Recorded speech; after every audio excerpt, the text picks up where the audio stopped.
Okay, hi. So on behalf of the Coding Spot, we are going to run a series of tabbing your 2018 coding books, and today we're going to start with the CPT 2018. So we'll just kind of go through the books and make sure that you understand what sections to tab, how to tab, and also we recommend that you have extra tabs so you can go ahead and add sections that you might not have pre-made tabs for. So make sure that you're using plastic tabs if you're taking the AAPC CPC exam because paper tabs are not allowed. So we'll go ahead and just get started. The great thing about CPT is that it offers these pre-made tabs. So you already know what's important to tab, and then you can always add anything additional they give you a couple blank tabs, and also if you have your own. So as we go through the book, I'll also just kind of touch on the different sections. So this is a great little cheat sheet. You don't have to tab it, obviously it's on the back of the cover, but it's really good to just understand what this is. It includes your symbols used in the CPT book, so you could see like a bullet point, for example, is a new code. It includes all the modifiers and just a really brief description, and your category 2 modifiers, also your anesthesia physical status modifiers, and modifiers approved for hospital and outpatient use. So it's just a good little cheat sheet. It also includes some of your level 2 HCPCS modifiers. So it's really just a good cheat sheet if you're ever, you just need to get to find out what a modifier is. You could just flip over here. So these are the pre-made tabs. You use these tabs to mark sections in your book. And so we could just go ahead and get started there. So we have E&M. And so we'll just take this tab off, and E&M starts right after the introduction to your CPT, which we'll go back to in just a minute, but we'll just grab this first tab. Okay, so here's your evaluation and management section. It's really great to utilize these the index here. It tells you exactly where things are, so you're going to want to just know that you can come here to find out exactly on what page a non-face-to-face service is, and if you see here, it will take you to page 39. So it's really good to just know that this is here. If you can't find the section on new patient office visits, you could come here, and here it gives you the code range and then also the page number. So make sure that you're using these. Your tabbing is a personal preference, so however it works best for you. I just start at the very top. My coding books are just completely tabbed up, so I always believe more is better, but that doesn't work for everybody. So do whatever works for you. So then we'll go grab our next tab, but before we do that, since we're going to move away from the evaluation and management section, here's something else to know where this is, and you can create a tab for it if you want. Your place of service codes for professional claims. So this book includes all the place of service codes, and basically what that means, if something is being billed, for example, if a pharmacy claim is being billed, the place of service has to be 1. Right? Or if a walk-in retail health clinic, that has a place of service of 17. Off-campus outpatient hospital has a place of service code of 19. Urgent care, 20. So it's important to select the correct place of service code, just to make sure that you know that, first of all, that is a covered facility. And also, just so you make sure you're selecting the right thing depending on what type of facility you might be being seen in, and that would be something that would be submitted on a claim. And it's continued over here, so there's lots of place of service codes. There were more added just this last year too. This is just, the simple, the foreword, the acknowledgments of CPT. CPT stands for Current Procedural Terminology. And so even though this is just a foreword, right, it's good to read through this so you understand a basic background of the CPT, because there might be a question about that on your exam. Like, what does CPT stand for, or who's responsible for the CPT? How often is it updated, and things like that.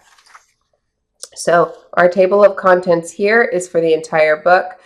This is something that's a good thing to tab. It doesn't have a tab pre-made for it, but it's a good thing just to tab so you can get there quickly. But it's also something, you know, that you can pretty much, they're typically in the front of the book, right? So your introduction is going to give you the instructions for use of the CPT code book. So it will give you, how do you select a code? How do you find a procedure? Your instructions are included here. I always say this, but the most important thing for you guys to do well on your exam is to understand your books and how to use them. The format of the terminology, so the CPT code it uses a specific format, and here it's just calling that out and explaining that to us. So now we're into our category specific requirements. So category 1 criteria, category 2 criteria, category 3 criteria. This is really important to understand the difference between a category 1 code, a category 2 code, and a category 3 code. It's also explaining the guidelines to us. Now we're in our conventions, really. So we have our add-on codes, our modifiers, place of service and facility reporting, unlisted procedures or service. So these are our unlisted codes, and code symbols. So it's really important that you understand the basic structure of the CPT manual, and that's where this is. If you wanted to put a tab on the introduction and just know in your mind that the introduction of your CPT manual is going to include what your code symbols mean, and it'll explain more in depth special reports and time. So you really need to read through this. This is something that I really like about the CPT book. So it gives you anatomical and procedural review, and tells you on what page anatomical illustrations are. So again, like this, I would have a tab for this that just said, anatomy. And I'll just go ahead and write one.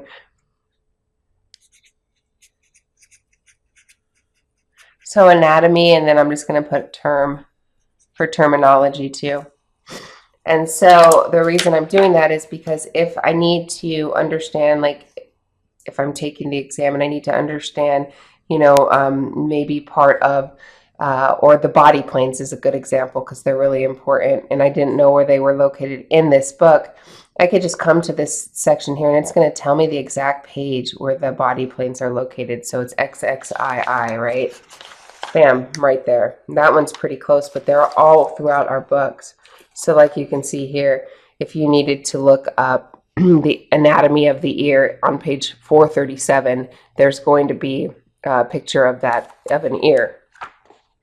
So we'll go ahead and just go over there so I can kind of show you.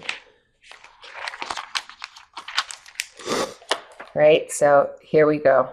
This is the ear. So it's a great tool because it's a lot of times, unless you're in the healthcare industry, anatomy can be tricky to learn all over again. And make sure that you're using all the tools that you have. And here are prefixes, suffixes, and roots. So this is more of the terminology, right? That's why I did the anatomy and term. And these are continue to be procedural. These are procedural illustrations. So this is going to tell us, what that procedure looks like. So whether it's gastric intubation, right? And here's a code that reflects that. So if we go and look up this code in the book, we'll see that procedure of illustration of it. Okay, so this is evaluation and management, right? These are our evaluation and management tables.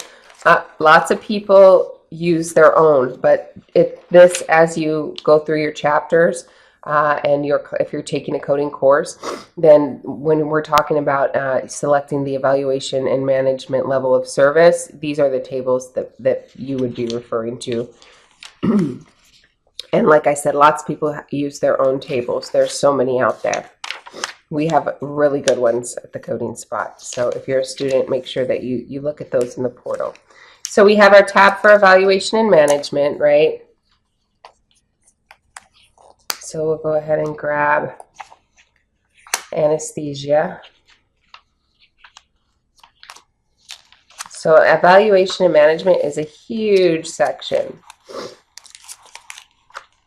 And you know, we can break the sections apart in different videos, but this is really just to get the tabbing down.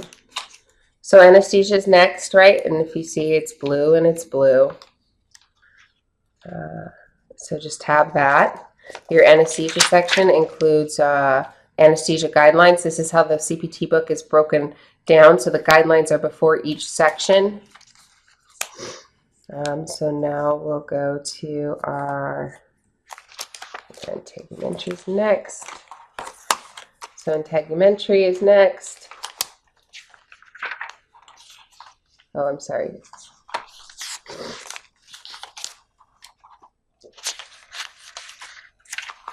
Our surgery is next. So surgery guidelines right here. Again, each section has their own table of contents. And another great thing just to point out right here is, you know, I'm very particular about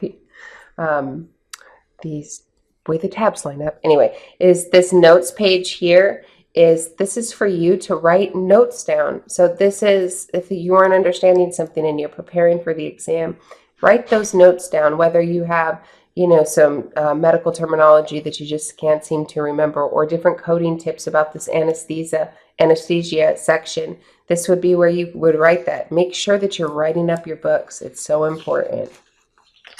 Okay, so our next section here is our integumentary.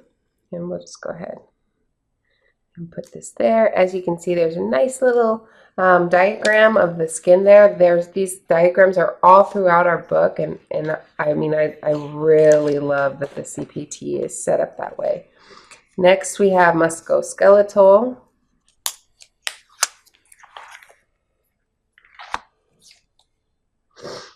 It's no longer the same color. So you can see here that it has, you know, additional diagrams. Very, very helpful.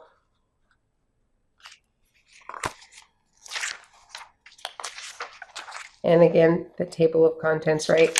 This is probably, I would say, the most underused reference is these table of contents, but they're so helpful. So our next section, musculoskeletal, is pretty big, is our respiratory. So we just grab our respiratory tab. Right.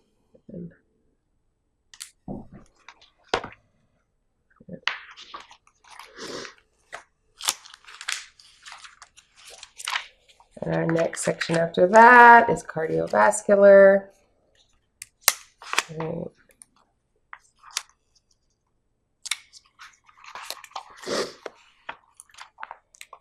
You can see it's helpful too to understand like the change in colors is the change in section. Digestive will be next. Put you right down there. And we have urinary.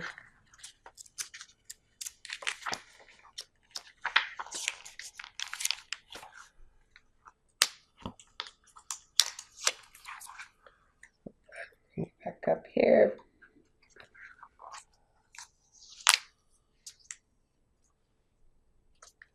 Again, table of contents and notes page. This is pretty much how it lays out. Make sure that you really utilize those notes.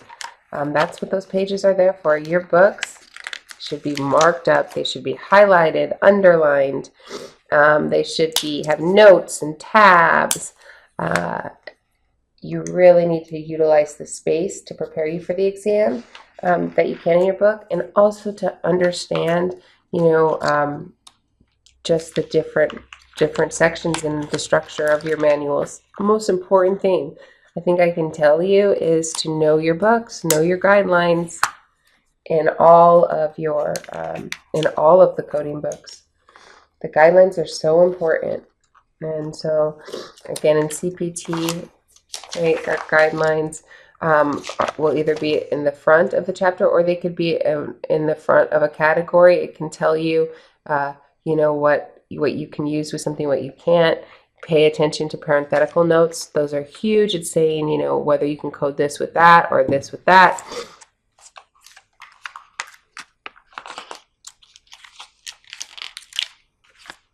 Nervous system.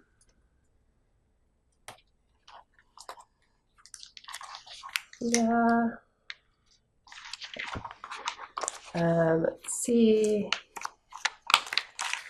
We have the eye.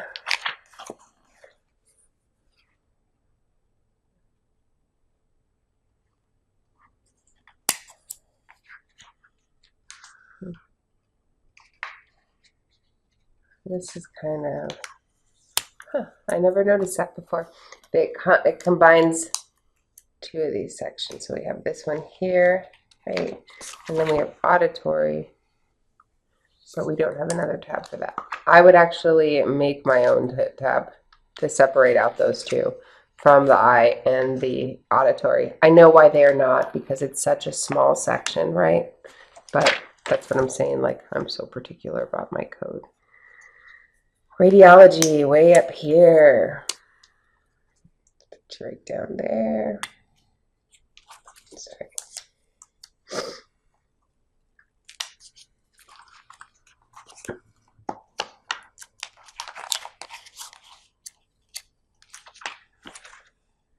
Path and lab.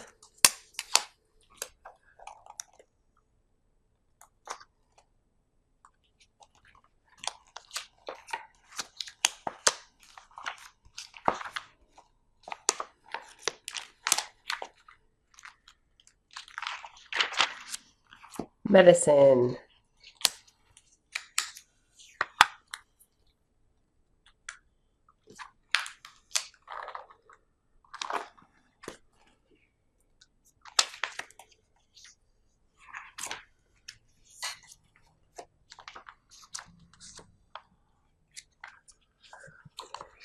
The medicine section has different subsections. So, let's see. First one is, okay. So our first one would be vaccines, medicine, vaccines, right? So you can see how it's breaking it down. And our medicine section is pretty big, and then it has all these other breakouts. So vaccines and toxalates, right? And then we have medicine, psychiatry.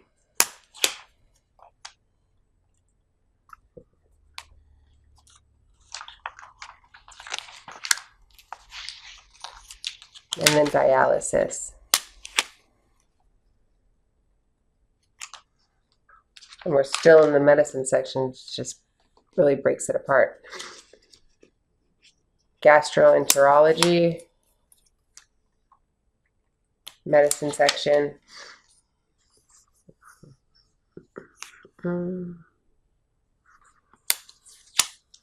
Ophthalmology. Let's see.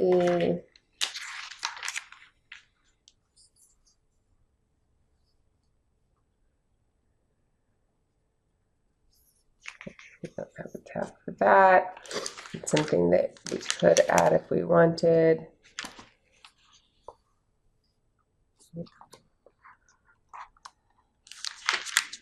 Okay. For that, we could add that too.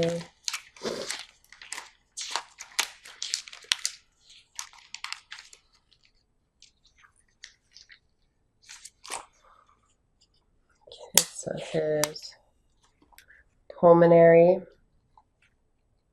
And you can see some of these tabs we don't have, some of these sections we don't have tabs for. So I would create tabs for those. So we can do that when we're done. And that's something you can decide on your own if you want to do. Like I said, I really suggest more tabs than less. Unless you're one of those people that really just got it down. So neuro.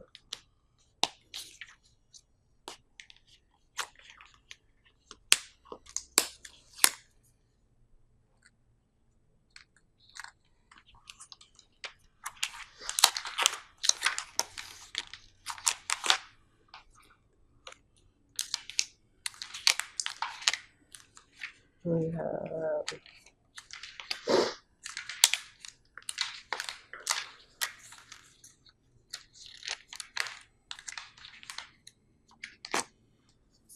okay, so we'll come back to endo. We have category 2 right here. Right.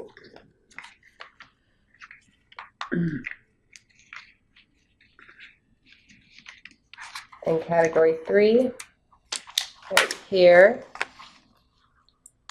So it's important to know the difference between those. And also, so here's category 2 and category 3. What's category 1? Category 1 is all these codes, but that's something that's often overlooked. So now we can tab our appendix.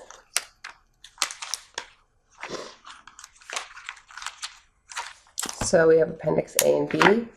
I would put my appendix, maybe down here, just because you're getting a lot of tabs on the side, and appendix are a special section. So some of the appendixes are very important. Like this one gives you a more in-depth, appendix A, a more in-depth look at your modifiers and descriptions and examples.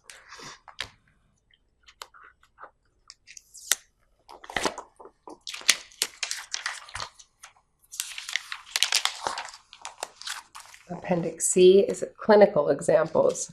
So this will give you, a brief example of like what a new patient, an office visit for a new patient would be.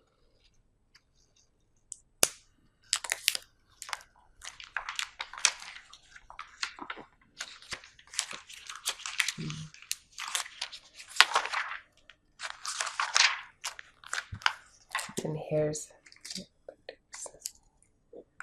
G.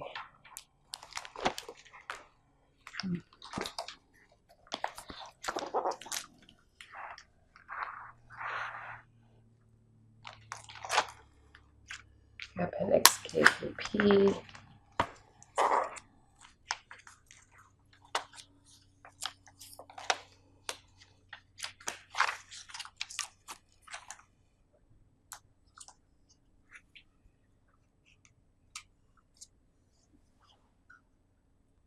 Okay, so to finish off our medicine section, we have health and behavior, the index, and endo. So let's just start with the index first. We probably could have done this one first, but that's okay. So since our medicine section is so big,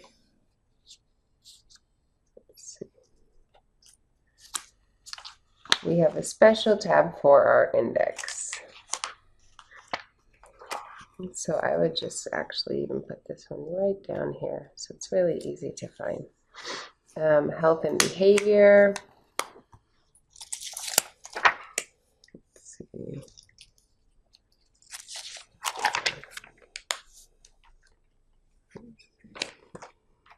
Right here.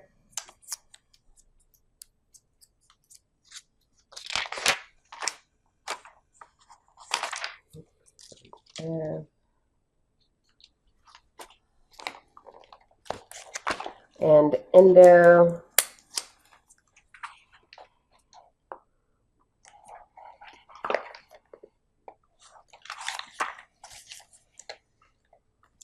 We'll put you right there. Okay, so that's tabbing it using all of the tabs that they provided for us. Again, you might want to, have your own additions to these. And so you have some spare tabs, but you can also use any of the tabs, that you, any plastic tabs. Another thing I would definitely have you guys call out is this Appendix L.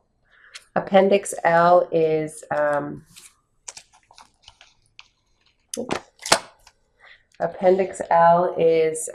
vascular families.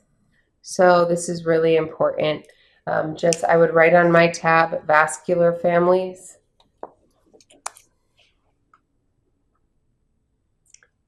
So I would write vascular families and make sure that I call this section out.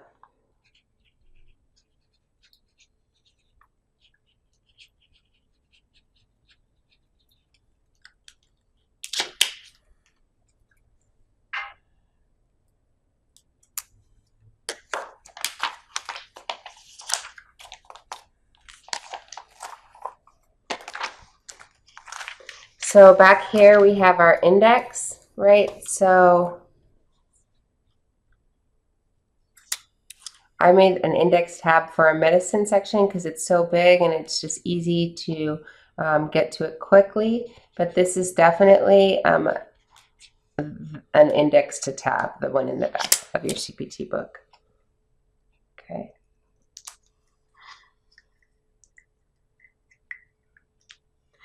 This also is giving us instructions on how to use the CPT index. And so if you don't understand it, it's important that you read this and understand how to look up these procedures. So this is your alpha index. It's in the back and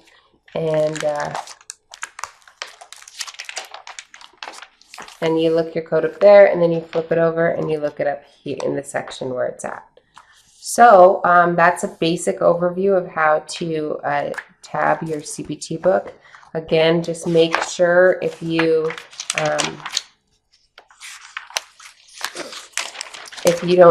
it's easier for you to tab the introduction, just so you remember to look for these code symbols here. It's just like the conventions, right?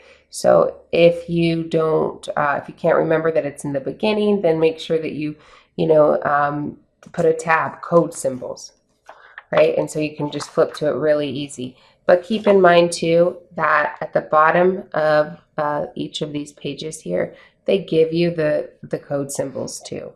So you can look down here and you can see that a circle with a slash through it is modifier 51 exempt, right? So you have that. And so we're going to go into some of the changes in 2018 CPT next, but this is really just to keep the video shorter than longer, and you can go ahead and join us for our next CPT 2008 updates, but this is how you tab your CPT.